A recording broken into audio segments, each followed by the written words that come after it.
Ey, no mames,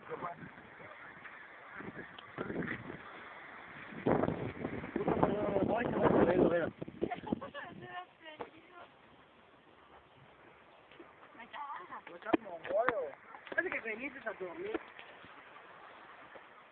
Vaya, viniste a echar. ¿Qué?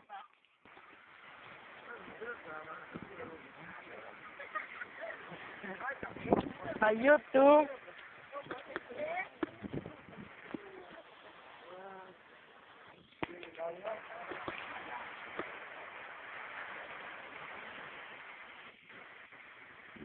No te pegado tu suncho. No,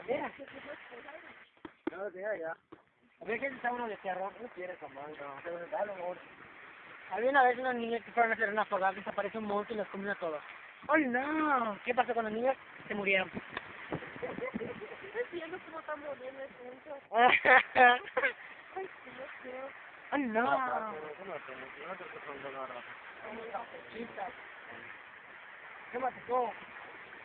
¿Cuánto tienes que te encuentres logrando? Bestia. Qué chido debe estar rico.